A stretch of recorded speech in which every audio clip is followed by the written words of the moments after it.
Halo Sobat ASN Indramayu, selamat datang di Ayu Podcast, podcastnya ASN Indramayu. Kira tugas pokok dan fungsi dari PKAP ini apa? Penilaian kinerja ini erat kaitannya juga dengan penghargaan. Salah satu kewajiban yang bersangkutan sebagai ASN itu adalah untuk mengisi SKP tadi. Nah, syarat seseorang ataupun ASN di Indramayu khususnya untuk mendapatkan penghargaan itu apa sih Pak? Itu PP 94 itu berlaku mutatis mutandis terhadap rekan-rekan P3K. Sebenarnya untuk macam-macam hukis itu ada apa aja sih Pak? Bahwa gunakan sosmed dengan bijaksana, seperti itu.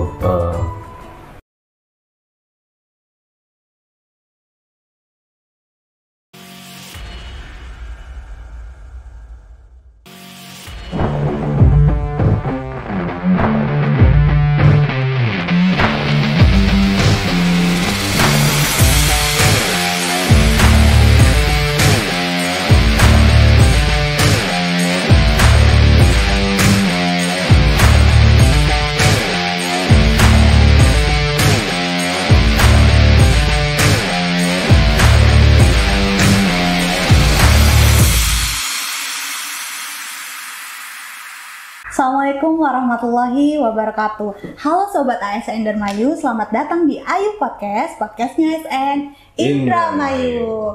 Saya Jasmi Aulia, perantau sumber daya manusia aparatur, dan telah hadir bersama saya yaitu Kepala Bidang Penilaian Kinerja Aparatur dan Penghargaan Bapak Ono Harsono SH. Nah Pak, boleh sapa-sapa Sobat ASN Indramayu dulu dong Pak?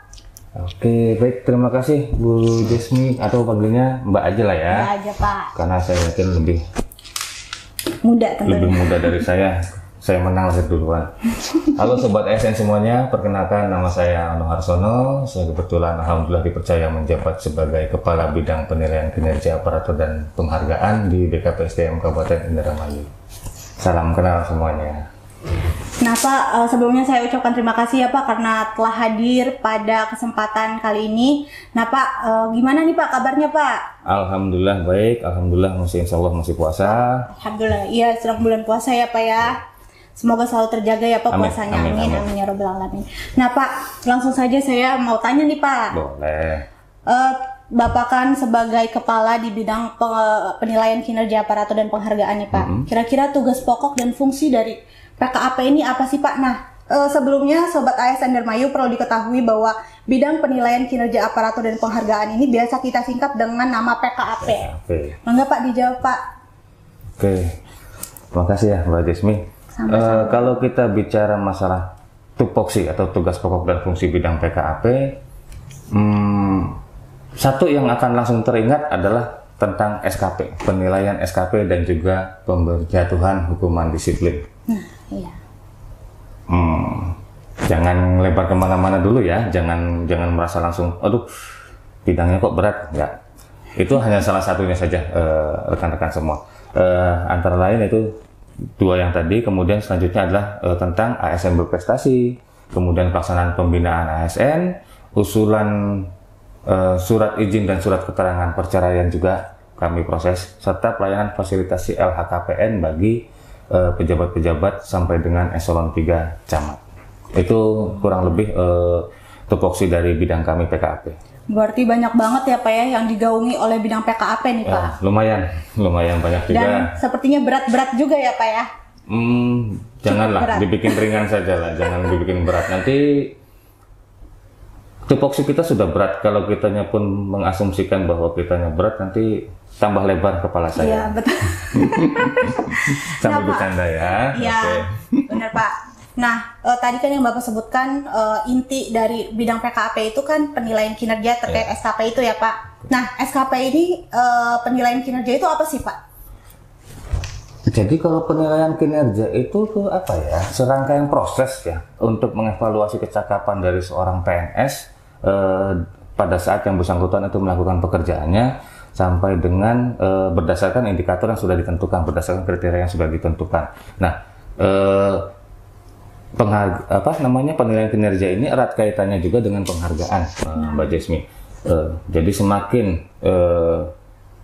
ASN yang bersangkutan itu penilaian kinerja semakin baik, insya Allah berarti kan kemudian juga grafik yang bersangkutan itu untuk memperoleh penghargaan itu akan semakin mendekat juga gitu juga, seperti itu. Iya. Jadi memang berjalan signifikan ya, sama-sama ini tidak berbanding terbalik antara penilaian kinerja dengan juga penghargaan. Berarti penghargaan ini saling berkaitan juga dengan kinerja ya Pak ya? Betul. Nah Pak, terkait SKP nih Pak, apabila kebanyakan SKPD ataupun OPD itu kan banyak yang telat ya Pak untuk pengumpulan SKP-nya sendiri itu. Betul. Nah itu sebenarnya untuk periode penilaian kinerjanya itu kapan sih Pak? Kalau sampai dengan tahun kemarin itu penilaian kita adalah per tahun ya. Per tahun ya. Per tahun penilaian kita. Namun seiring dengan adanya perkembangan peraturan perundang-undangan, maka untuk periode penilaian kita itu sekarang diubah menjadi penilaian yang sifatnya itu periodik dan juga tahunan. Jadi ada dua, yaitu secara periodik dan tahunan. Secara periodik itu juga dibagi menjadi dua. Yang pertama itu secara triwulan dan juga secara semesteran. Dan yang terakhir adalah secara tahunan. Nah, untuk saat ini, seperti yang kita ketahui Mbak Jasmi, posisinya jumlah ASN kita itu mencapai 9.000 lebih ya, hampir 10.000. Kalau kemudian kita menerapkan sistem penilaian secara periodik 3 bulanan, Mbak Jasmi bisa bayangkan ya, 9.000 lebih orang dalam jangka waktu 3 bulan harus sudah diselesaikan, belum juga itu selesai, sudah langsung penilaian triwulan berikutnya. Oleh karena itu kita coba tetap kita coba ya, bukan berarti kita belum apa-apa langsung menyerah gitu ya, tidak, karena memang ini juga sudah merupakan suatu aturan bahwa penilaian tersebut ada yang sifatnya bulanan, triwulan, semester dan juga tahunan. Yang bulanan jelas kita tidak akan bisa, tapi kalau untuk masing-masing individu sekiranya diperlukan itu masih bisa. Tapi kalau penilaian secara global tetap harus menggunakan yang sifatnya semesteran dan juga tahunan tadi ya, Pak. Seperti karena, itu. Yang tahunan aja kita kerepotan ya Pak ya, apalagi untuk yang per bulan itu. Mungkin kalau dibilang kerepotan enggak ya. Kita juga harus sering-sering mengingatkan juga rekan-rekan ASN kita bahwa posisinya salah satu kewajiban yang bersangkutan sebagai ASN itu adalah untuk mengisi SKP tadi. Berarti SKP ini wajib ya Pak ya? Harus. Nah Sobat ASN, SKP ini wajib ya. Dan jangan lupa, tidak mengisi ASN, tidak mengisi SKP, maaf, berarti yang bersangkutan itu dapat dikenai hukuman disiplin. Nah Pak, tadi kan yang Bapak sampaikan kan bahwasanya penilaian kinerja ini kan erat kaitannya dengan penghargaan nih Pak. Nah, syarat seseorang ataupun ASN di Indramayu khususnya untuk mendapatkan penghargaan itu apa sih Pak? Kalau kita bicara syarat ya, itu ada dua ya Pak ya. Yang pertama itu syarat umum, yang keduanya itu adalah syarat khusus.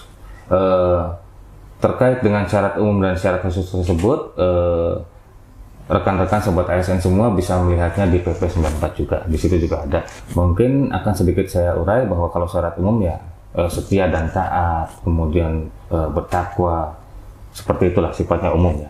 Nah, yang sifatnya syarat khusus itu adalah bahwa yang bersangkutan, ASN yang bersangkutan itu memiliki pencapaian, memiliki suatu apa ya namanya, menerima penghargaan yang sifatnya itu bisa di tingkatan provinsi ataupun tingkatan nasional. Nah, hal-hal tersebut itu adalah merupakan suatu penghargaan yang diterima oleh yang bersangkutan, sehingga dalam hal ini maka pemerintah daerah Kabupaten Indramayu pun juga sama harus memberikannya juga atas capaian yang telah dilakukan oleh ASN yang bersangkutan. Seperti itu. Nah Pak, penghargaannya ini dalam bentuk apa sih Pak? Kalau penghargaan diberikan dalam bentuk apa? Di Perbub kita, Perbub tentang ini ya, tentang apa namanya, Perbub tentang kalau di dalam Perbub TPP itu ada pemberian penghargaan tersebut dapat berupa pemberian berupa uang ya, berupa uang namanya uang 2 kali uang tukin ataupun apa jenisnya, termasuk juga di dalamnya penghargaan, piagam penghargaan. Itu kalau dari kita, dari Pemda. Kemudian selain itu juga ada yang namanya penghargaan karya satya rencana. Nah, kalau itu sifatnya dari rekan-rekan mengusulkan kepada kami karena kami yang mengelolanya, kemudian oleh kami juga diusulkan juga ke BKN untuk kemudian dilakukan filter oleh BKN. Jadi tidak serta-merta semua rekan-rekan ASN kita yang mengajukan penghargaan tersebut akan langsung menerima. Tidak semua rekan-rekan kita yang sudah mengabdi selama 10 tahun, 20 tahun, atau 30 tahun itu otomatis menerima. Tetap ada, ya, Pak, ya. Misalnya Mbak Jasmi nih, sudah berapa lama Mbak Jasmi? Saya baru 2 tahun baru kurang, 2 Pak. tahun kurang. Berarti kurang lebih 8 tahun lagi insya Allah ya. Misalnya kemudian sudah mencapai 10 tahun nih. Nggak berarti bahwa Mbak Jasmi pun akan langsung mendapatkan ini ya, Satya Lencana Karya Satya ini ya, betul. Pak? Kenapa? Karena penghargaan tersebut yang memberikan bukan kami, bukan pemerintah daerah Kabupaten Indramayu, tapi langsung dari pemerintah pusat. Sehingga otomatis di situ ada ketentuan dan kriteria-kriteria yang harus dipenuhi. Salah satunya mungkin bisa saya sampaikan di sini adalah pengabdian dari Mbak Jasmi, kemudian Mbak Jasmi pernah menerima hukuman disiplin apa enggak. Itu juga berpengaruh ya Pak, Hukdis nih Pak. Betul, termasuk yang tadi saya sampaikan juga tuh. SKP-nya Mbak Jasmi nih gimana nih tiap tahun? Gimana nih SKP-nya Mbak Jasmi setiap periodik? Ada kelalaian apa enggak? Terus kemudian kewajibannya Mbak Jasmi atas penyampaian LHKAN-nya seperti apa nih? Itu semua dinilai. Semuanya dinilai betul, ya Pak. Jadi bukan berarti gampang. Periodenya kan nanti nih. Iya, yang penting 10 tahun aja ngirainnya ya Pak. Kemudian selama sebelum 10 tahun tersebut dalam setiap tahunnya itu nyantai. Nanti nunggu periode berakhir, nanti penyampaian LHKAN-nya di bulan Maret aja. Itu ada penilaian masing-masing. Jadi bukan berarti bahwa hal-hal tersebut itu luput diperhatikan oleh kami ataupun oleh pemerintah pusat. Seperti itu. Jadi posisinya sekali lagi sifat dan perilaku sebagai ASN itu tetap harus dijaga karena itu merupakan akumulasi dari yang akan diakumulasikan menjadi suatu penilaian berupa penghargaan tersebut. Seperti itu. Kecuali misalnya Mbak Jasmi punya inovasi nih, ujug-ujug ya misalnya Mbak Jasmi atau rekan-rekan ASN sekalian ada suatu inovasi tersendiri yang memang belum pernah oleh rekan-rekan ASN lainnya ataupun non ASN lainnya itu terwujudkan. Itu selain mendapatkan penghargaan dari kami, dari pemerintah Kabupaten Indramayu, pemerintah provinsi, pemerintah pusat pun akan memberikan penghargaan juga. Apalagi inovasi tersebut ternyata bisa membawa dampak yang sangat besar. Bukan hanya tingkatan lokal atau regional ya, tapi secara nasional atau bahkan secara internasional. Berarti itu merupakan suatu kebanggaan tersendiri, suatu prestasi tersendiri lah. Maka akan sangat wajar dan hal yang lumrah juga apabila kemudian terhadap rekan ASN yang memiliki inovasi kemudian memiliki prestasi tersebut kita berikan penghargaan. Nah, inovasinya sendiri ini dalam bentuk apapun ya Pak, berarti mau aplikasi dan sebagainya ya Pak ya? Dalam bentuk apapun namun yang positif. Positif ya Pak, dan berguna tentunya dan bermanfaat juga bagi khususnya di Kabupaten Indramayu ini ya Pak ya. Seperti itu. Jadi tidak semua inovasi itu akan memperoleh reward ya. Inovasinya itu yang memang yang kategorinya adalah baik, bagus dan bermanfaat ya. Jadi harus dikualifikasi. Betul, ada kualifikasinya juga. Jadi tidak serta-merta bahwa saya punya inovasi yang kalau sekarang kan nyeleneh lah, aneh-aneh lah ya seperti itu ya. Pak. Tidak seperti itulah. Jadi tetap inovasi yang dilakukan tersebut adalah inovasi yang memang memenuhi kriteria berdaya guna dan berhasil guna seperti itu. Nah Pak, beralih nih dari penghargaan ke pembinaan. Pembinaan nih Pak. Pembinaan ini tuh tujuannya untuk apa sih Pak? Kan biasanya kayak Jasmi waktu jadi CPNS itu kan dilakukan pembinaan terlebih dahulu tuh Pak. Betul. Itu gunanya untuk apa sih Pak, tujuannya? Oke, sedikit saya jelaskan di sini ya. Kenapa kita menyampaikan pembinaan kepada rekan-rekan ASN yang baru? Itu karena rekan-rekan saat itu ya, misalnya contoh Mbak Jasmi ya. Mbak Jasmi tadi sampaikan pada saat Mbak Jasmi masih CPNS itu pernah dilakukan pembinaan. Tujuannya adalah agar Mbak Jasmi itu tahu sebagai pada saat nanti menjadi PNS, itu ada koridor-koridor hukum, ada koridor-koridor aturan yang memang harus dipenuhi. Nah, saat kita masih belum berstatus sebagai PNS atau CPNS, itu kan kita sudah tahu nih aturan-aturannya seperti apa. Seperti apa sih Undang-Undang 5, seperti apa itu PP 94, atau yang sebelumnya PP 53, atau misalnya bagi rekan-rekan P3K itu PP tentang manajemen P3K seperti apa. Nah, disitulah fungsi kami melakukan pembinaan tersebut, Mbak Jesmi. Jadi untuk menyampaikan getok tular bahwa Mbak Jesmi loh atau rekan-rekan CPNS dan ASN yang lainnya itu pada saat melaksanakan tugas sebagai ASN, ini loh ada koridornya, ini loh ada aturan hukum yang harus ditempuhnya, seperti itu. Jadi jangan sampai kerja seenak sendiri aja. Jadi ada pegangan dasarnya. Betul. Ya Pak, seenggaknya. Seperti itu, betul. Nah Pak, balik lagi nih. Tadi kan Bapak juga bahas terkait hukdis nih Pak. Sebenarnya hukdis itu apa sih Pak? Hukdis ringan kelihatannya ya. Ringan kelihatannya tapi.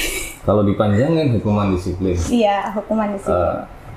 Pengertian dari hukuman disiplin adalah hukuman yang dijatuhkan oleh pejabat yang berwenang untuk menghukum kepada PNS yang memang melanggar aturan. Melanggar aturan. Betul, seperti itu. Pengertian melanggar aturan seperti apa? Mungkin akan timbul pertanyaan ya di Mbak Jeswi. Di sini di PP 94, rekan-rekan mungkin bisa lihat, barangkali Mas operator bisa men-zoom atau nanti bisa di ini sendiri. Ya. Ya. Nah, saya yakin rekan-rekan ASN semua, sobat-sobat ASN semua sudah melek gadget ya, istilahnya. Digital ya Pak ya. Sudah dunia digital, sekarang sudah ibaratnya sifat-sifat hard copy seperti ini sudah mulai jarang. Sekarang semuanya sudah ada di perangkat lunak kita. Rekan-rekan semua bisa melihat, bisa mencari, bisa googling sendiri Undang-Undang 5 tentang ASN seperti apa, PP 94 tentang disiplin PNS seperti apa. Di situ semua panduan yang dibutuhkan oleh ASN, termasuk kita semua, Mbak Jesmi, agar kita bisa menjadi ASN yang paripurna, yang sempurna. Ingat, kita sebagai ASN itu bukan dilihat secara pribadi. Iya. Kita sebagai ASN itu juga dilihat bagaimana behavior kita, perilaku kita seperti apa, manners kita seperti apa, apalagi terhadap rekan-rekan yang notabene berada di lingkungan kita. Kita tetap akan menjadi panutan. Iya betul Pak. Ibaratnya gini, mungkin rekan-rekan Mbak Jesmi yang kebetulan bukan menjadi PNS atau yang kebetulan diangkatnya setelah Mbak Jesmi, pasti adalah yang bertanya, Mbak Jesmi ini gimana sih? Kalau secara aturannya PNS-nya nih boleh nggak sih? Hal-hal tersebut mau tidak mau, makanya salah satu syaratnya, salah satu yang memang harus dikuatkan adalah adanya pembinaan.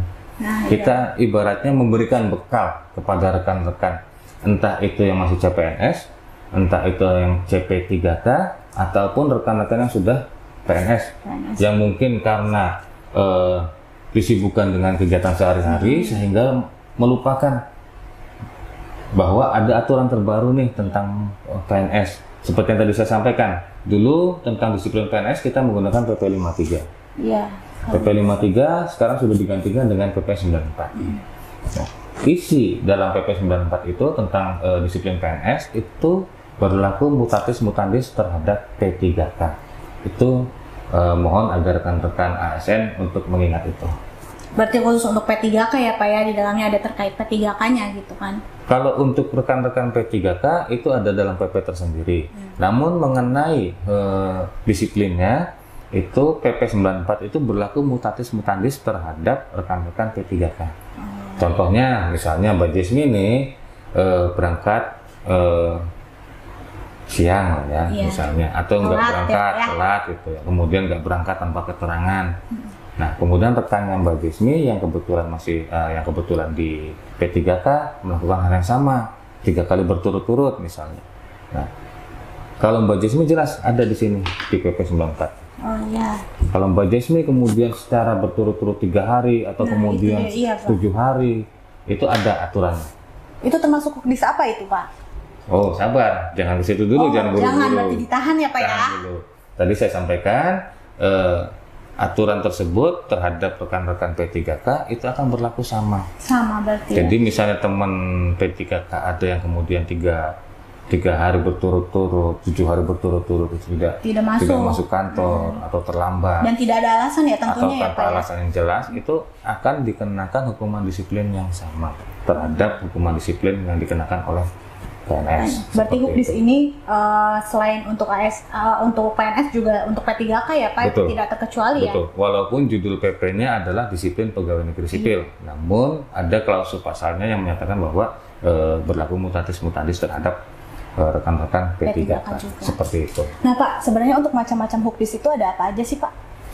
Hukdis itu ada 3 jenis ya, Mbak. Ada tiga jenis hukuman disiplin. Yang pertama itu hukuman disiplin ringan, yang kedua hukuman disiplin sedang, dan yang terakhir yang paling berat adalah hukuman disiplin berat. Berat ya Pak ya. Betul. Nah, dari masing-masing yang tadi saya sampaikan, hukuman disiplin ringan itu terdiri dari 3 jenis, yaitu terkait dengan hukuman disiplin ringan ada 3 jenis, yaitu pertama teguran lisan, kedua teguran tertulis, dan ketiga pernyataan tidak puas. Harap diingat tadi saya sampaikan teguran lisan. Walaupun bahasanya adalah teguran lisan, namun tetap disampaikan secara tertulis. Oh, berarti selain lisan juga tertulis ya Pak ya? Betul. Jadi misalnya nih ya, pada hari ini saya negur Mbak Jasmine nih, Iya. karena Mbak Jasmine telat absen. Iya. Kemudian siang-siang hilang nih, saya tegur nih Mbak Jasmine. Nah, atas teguran ini saya buatkan juga suratnya bahwa pada hari ini tanggal sekian, hari apa itu telah dilakukan teguran terhadap saudara Jasmine, seperti itu. Hukuman disiplin ringan sifatnya hanya berlaku pada hari itu saja. Oh, berarti tidak ada jenjang waktu khusus kayak 1 tahun? Betul. Enggak ya Pak ya? Khusus untuk hukuman disiplin ringan hanya berlaku pada saat yang bersangkutan dikenakan hukuman disiplin tersebut. Jadi misalnya teguran lisannya dikenakan pada hari ini ya hanya hari itu. 1 kali 24 jam berarti mungkin ya Pak? Kurang lebihnya seperti itu. Jadi hanya di hari tersebut ya. Kemudian tadi terkait dengan hukuman disiplin sedang. Hukuman disiplin sedang itu cuma ada 1 jenis. 1 jenis? Hanya ada 1 jenis, yaitu pemotongan tunjangan kinerja selama 25%. TPP-nya dipotong nih Pak? Yang membedakan ada 3 juga nih. Tadi saya bilang jenisnya cuma 1, pemotongan tukin sebesar 25%. 25%. Yang membedakannya adalah yang pertama pemotongan tukin selama 6 bulan. 6 bulan. 25% juga ya. Kemudian yang kedua pemotongan tukin sebesar 25% selama 9 bulan. 9 bulan. Dan yang ketiga pemotongan tukin sebesar 25% selama 12 bulan. Oh, berarti 6 bulan. Judulnya 9 bulan, sama, 12. pemotongan tukin sebesar 25%, hanya masanya saja yang berbeda. Kriterianya apa itu Pak untuk masuk ke dalam yang beda-beda itu Pak? Penasaran? Penasaran tentunya. Rekan-rekan juga penasaran? Makanya tadi saya sampaikan jangan lupa Baca buku panduannya. buku panduan, tidak harus berupa hard copy seperti ini. Bisa juga soft Bisa file juga gitu soft ya. copy yang Bapak dan Ibu rekan-rekan ASN semua bisa peroleh melalui sosmed. Banyak kok. Kenapa saya sampaikan seperti itu? Kenapa saya tidak mau menyampaikannya sekarang? Biar Bapak dan Ibu rekan-rekan ASN semua itu gemar membaca. Salah satunya poin penting kita ya, Mbak Jasmine ya. Kenapa kita disebut lebih? Karena semakin tinggi seseorang itu mempunyai ilmu, maka akan semakin diangkat derajatnya. Iya, betul. Kurang lebih kan seperti itu.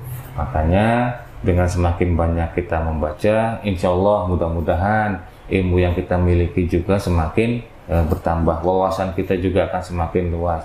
Kalau sekedar dicekokin, misalnya kayak contoh bertanya kemudian langsung dijawab tanpa kemudian jadi feeling untuk kita mencari tahu, feeling untuk problem solving kita akan menjadi lemah. Iya. Tapi kalau kita kemudian berpikir bahwa pada saat saya seperti ini, kira-kira bagaimana ya? Ada nggak sih aturan-aturan yang melekat terhadap diri kita sebagai ASN ini? Meningkatkan Kemudian rasa penasaran, betul, mungkin saat apa kita penasaran, sifat curiosity itu akan menuntun kita kemudian membuka sosmed dan memanfaatkan sosmed dengan sebaik mungkin. Di situ, oh ya, apa sih aturan terbaru? Jangan hanya melihat sosmed itu pada saat kita melihat apa hak saya, Tapi juga harus dilihat juga apa kewajiban saya. Iya. Kalau melihat hak, seperti yang Mbak Jasmine tahu, barusan kemarin perpres tentang gaji dan tunjangan keluar. Iya. Mungkin rekan-rekan ASN juga banyak yang tahu dan itu banyak yang kemudian pada cari. Jangan lupa yang dicari bukan hanya tentang itu ya, Iya. berapa sih kenaikan gaji saya, berapa sih tukin saya, tapi juga jangan lupa ada kewajiban-kewajiban yang Bapak dan Ibu rekan-rekan ASN harus ketahui juga. Seperti itu. Salah satunya mungkin mengupgrade diri ya Pak dengan menambah ilmu pengetahuan Betul. dengan cara membaca ini. Jangan sia-siakan gadget yang kita punya hanya betul. sebatas untuk main game, Main TikTok untuk main mungkin. TikTok, main Instagram, sosmed lah ya. iya. Manfaatkan juga secara bijaksana gadget yang kita punya itu untuk menimba ilmu. Iya, betul. Sekaligus mungkin juga boleh sedikit saya sampaikan juga ya Mbak Boleh Jasmine Pak, ya. mangga Pak. Kita juga harus bijaksana. Mungkin izin saya kepada rekan-rekan ASN semua mengingatkan, bosan saya ingatkan ini baik kepada rekan-rekan yang kebetulan bertatap muka langsung dengan saya maupun kepada rekan-rekan yang saat ini melihat saya melalui acara podcast ini, bahwa gunakan sosmed dengan bijaksana. Iya. Seperti itu. Bapak dan Ibu rekan-rekan itu memiliki hak atas gadgetnya masing-masing. Namun Bapak dan Ibu rekan-rekan ASN itu adalah menjadi ASN ya. Pada saat menjadi ASN ada hak dan kewajiban, ada aturan-aturan yang melekat di dalamnya. Sehingga jangan lupakan kebebasan Bapak dan Ibu itu harus dibedakan. Kebebasan Bapak dan Ibu sebagai individu warga negara dan kebebasan Bapak dan Ibu sebagai ASN. Jadi dibedakan ya Pak ya. Betul. Nah, ada juga istilah mulutmu harimaumu. Nah, Betul, sekarang itu. diganti ya Pak ya, jarimu Harimaumu sekarang sudah seperti itu. Iya. Banyak kan kita Iya. kasus-kasus kejadian baik yang itu PNS ataupun yang bukan PNS yang hanya gara-gara gatel Iya. melihat postingan apa, kemudian kita Komentar ikut mungkin ya, Pak komen ya. dan ternyata komen tersebut di notice mungkin. dinotis dan kemudian memang tidak sesuai. Iya. Jangan sampai gara-gara tangan kita, jari kita berurusan. Iya. Pekerjaan kita akan terbengkalai, keluarga akan terbengkalai, seperti itu. Makanya juga riskan ya, hati-hati, Pak ya. betul. Yang amat sangat bijaksana dalam menyampaikan pendapat Bapak dan Ibu rekan-rekan ASN melalui aplikasi ataupun melalui gadget tersebut. Itu sedikit yang selalu saya sampaikan kepada rekan-rekan baik secara tatap muka maupun secara melalui podcast ini. Gitu. Tak bosan-bosan, Iya, itu betul, Pak. sering saya sampaikan. Mungkin waktu dulu Mbak Jasmine ajaran pembinaan belum sempat ketemu saya ya, Belum. karena saya juga terhitung masih baru menjadi warga negara di BKPSDM. Insya Allah saat masih dipercaya ya mungkin sering ketemu. Iya. Insya Allah mungkin ada kesempatan lain juga kita untuk panjang lebar. Banyak Mbak Jasmine. Kalau kita bicara PKAP itu akan sangat banyak Iya, sebetulnya. Dan poin penting sebenarnya untuk penilaian kinerja ini kan penting banget ya Pak untuk ASN tentunya. Betul. Karena Karena berkaitan itu berhubungan juga ke betul lingkup bidang sekali. lain kan. Itu penilaian atas pribadi seseorang sebagai ASN. Jadi akan salah kalau kemudian misalnya contoh Mbak Jasmine karena baru atau karena kesibukannya kemudian minta tolong ke rekannya, tolong dong sekalian buatin. Iya. Jangan. Kayaknya itu sering ya Pak ya. Sering ada di Kalau saya bilang banyak Indramayu ini gitu. agak gimana ya Mas ya? Khususnya untuk orang-orang yang mungkin lansia ya Pak yang berumur Ya, karena kita- kan tidak melek Betul. digital gitu Betul. Pak. Kami maklum yang namanya aplikasi itu adalah sesuatu yang baru ya. Mungkin ibaratnya aplikasi-aplikasi ini muncul di zaman saat ini ya. Sementara rekan-rekan ASN kita ada yang dari sejak zaman kolonial istilahnya sampai dengan yang sekarang itu Gen Z milenial lah ya, Gen Z ya. Nah, di antara dari zaman kolonial sampai dengan zaman milenial ini pasti ada generation gap. Iya. Mbak bisa bayangkan dari yang terbiasa menggunakan mesin ketik atau tulis tangan, kemudian berubah Beralih. menjadi MS Office. Windows, Office, kemudian sekarang beralih menjadi Android, dan sekarang aplikasi.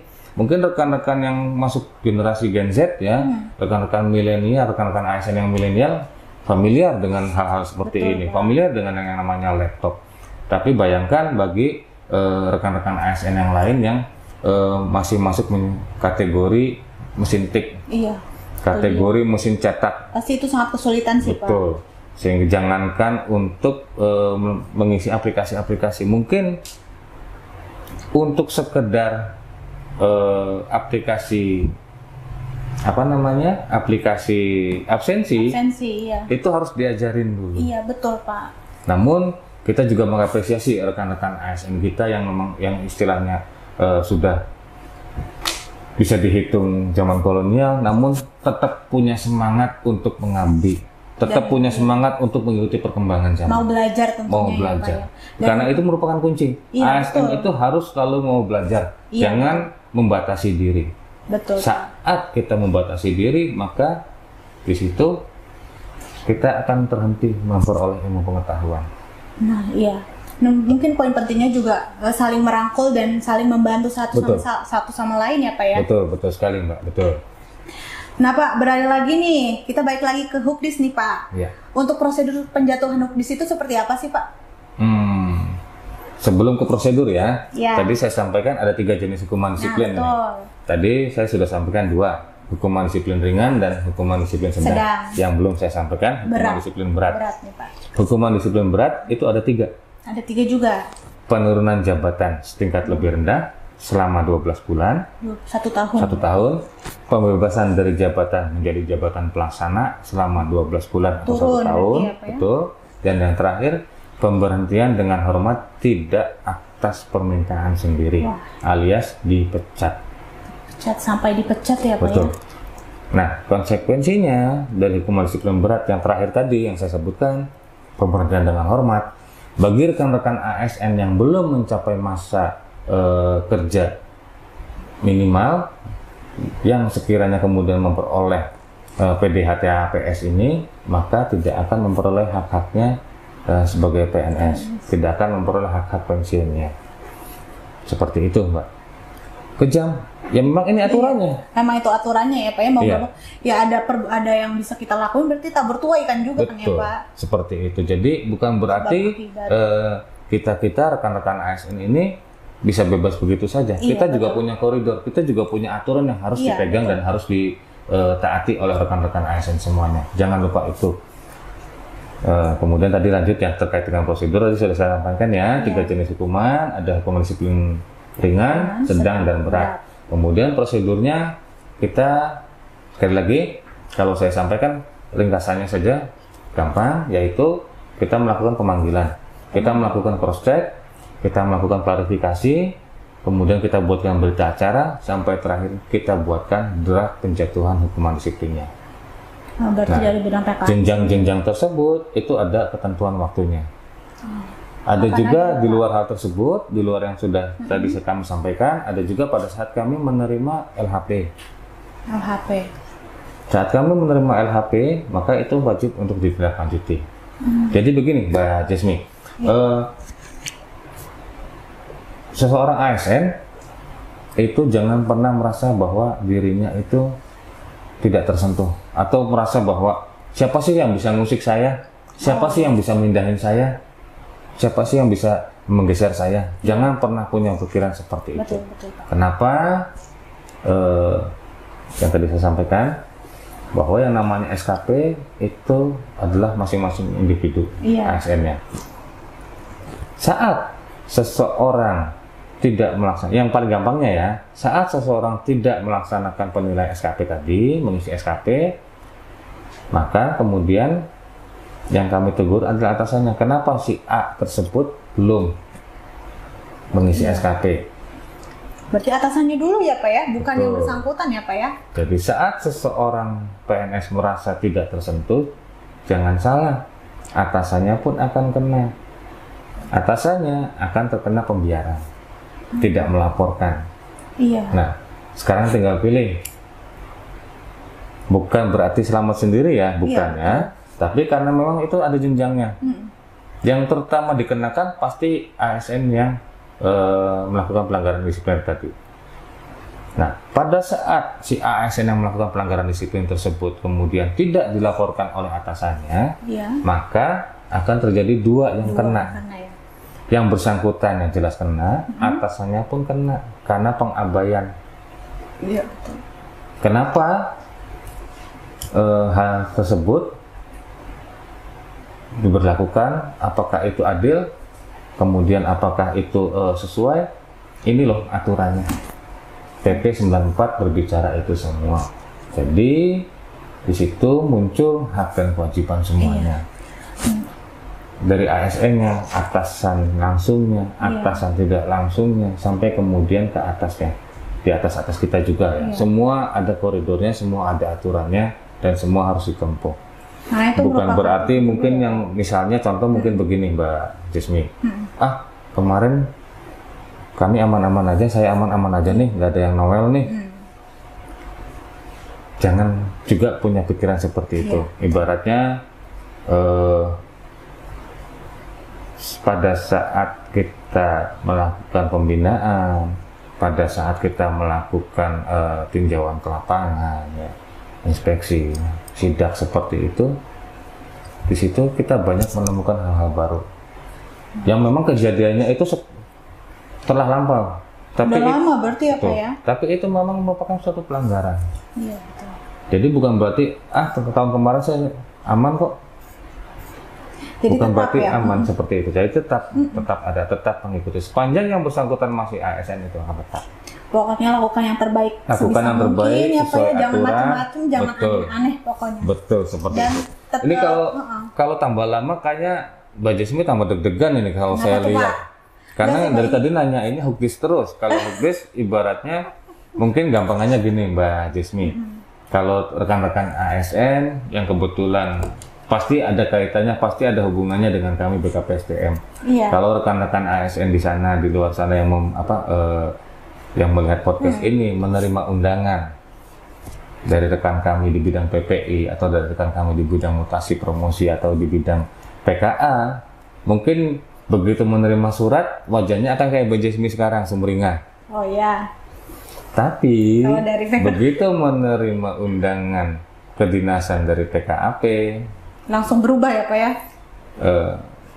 cemas, iya. Takut pastinya. Big question mark, tanda tanya, ada apa nih saya dipanggil, saya punya kesalahan apa nih, akan muncul seperti itu. Beda dengan kalau saat seorang PNS tersebut menerima undangan dari bidang lain. Bidang lain ya, Pak ya. Jadi Sobat ASN Dermayu, PKAP atau penilaian kinerja dan penghargaan ini sangat penting dan erat kaitannya terkait ASN yang ada di Indramayu ini ya. Khususnya untuk pembuatan SKP nih.